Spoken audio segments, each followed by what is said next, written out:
Olá, povo de Deus, quinta-feira, 26 de outubro de 2023, 29ª semana do Tempo Comum. Nossa reflexão de hoje é a partir de Romanos 6, 19 e 23 e Lucas 12, 49 e 53. Irmãos, uso uma linguagem humana por causa de vossa limitação. Outrora, oferecestes vossos membros como escravos para servirem à impureza e à sempre crescente desordem moral. Pois bem, agora, colocai vossos membros ao serviço da justiça em vista da vossa santificação. Quando éreis escravos do pecado, estáveis livres em relação à justiça. Que fruto colhieis então de ações das quais vos envergonhais? Pois o fim daquelas ações era a morte. Agora, porém, libertados do pecado e como escravos de Deus, frutificais para a santidade até a vida eterna, que é a meta final. Com efeito, a paga do pecado é a morte, mas o dom de Deus é a vida eterna em Jesus Cristo, nosso Senhor. Continuamos com a carta de Paulo aos Romanos. Como já dissemos, é a primeira vez que Paulo escreve a uma igreja não fundada por ele. Sobre essa comunidade não sabemos praticamente nada.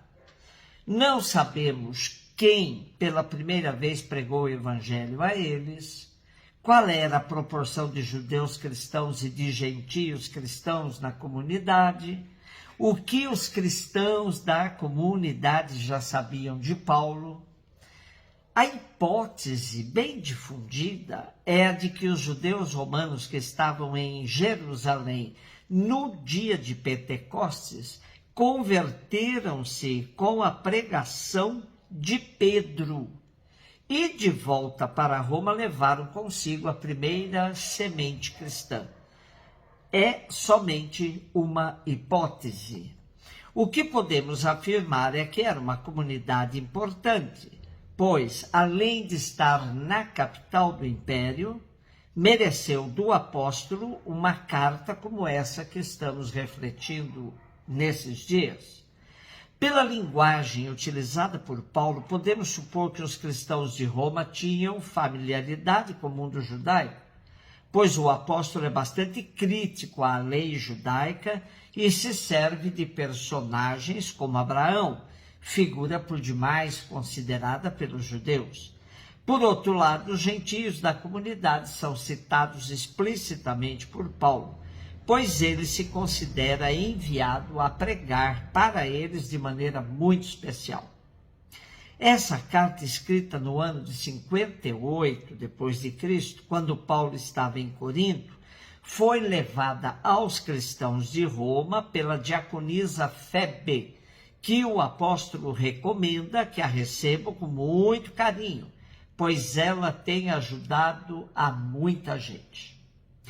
No trecho de hoje, Paulo insiste com os membros da comunidade de Roma que assumam com convicção a nova condição de vida, depois de terem conhecido Jesus Cristo e seu Evangelho. Quando éreis escravos do pecado, estáveis livres em relação à justiça. Agora, porém, libertados do pecado e como escravos de Deus, frutificais para a santidade até a vida eterna, que é a meta final. Não dá mais para viver livre das obrigações que a justiça de Deus se nos impõe. Anima-os a perseverar no caminho escolhido, pois deixaram a vida de pecado para viverem segundo o projeto de Jesus. Assim, optaram pela vida aqui e agora e a futura, pois a paga do pecado é a morte, mas o dom de Deus é a vida eterna em Jesus Cristo. Lucas 12, 49 e 53. Disse Jesus a seus discípulos: eu vim para lançar fogo sobre a terra, e como gostaria que já estivesse aceso. Devo receber um batismo, e como estou ansioso até que isto se cumpra.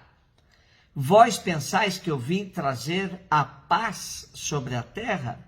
Pelo contrário, eu vos digo, vim trazer divisão, pois daqui em diante, numa família de 5 pessoas, 3 ficarão divididas contra 2 e 2 contra 3.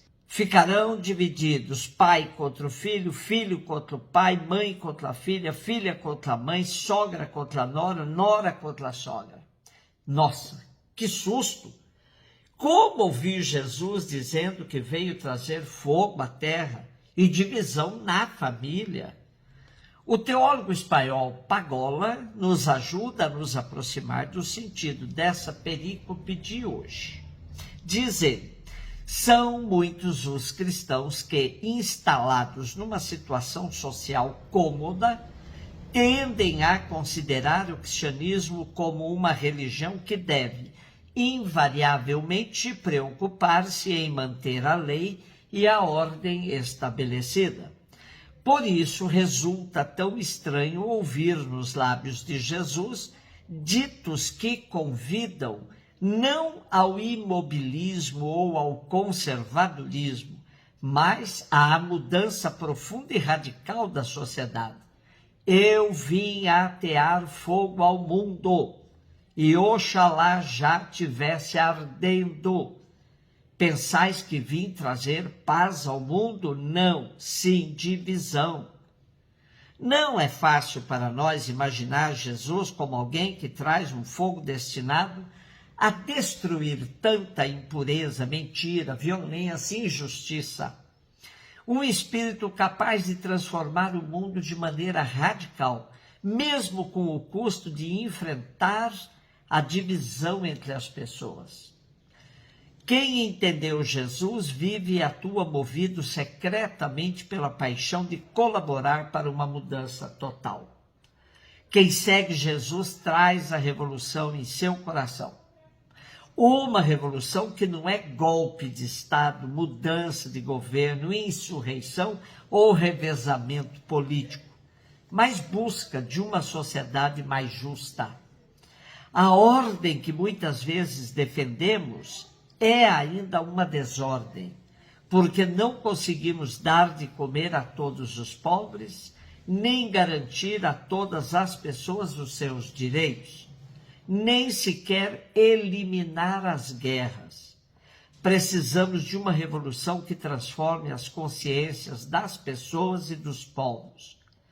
Quem segue Jesus vive buscando ardentemente que o fogo aceso por ele arda cada vez mais neste mundo, mas, sobretudo, exige-se da própria pessoa uma transformação radical. Para continuar ateando fogo no mundo, os cristãos precisamos ser mais autênticos.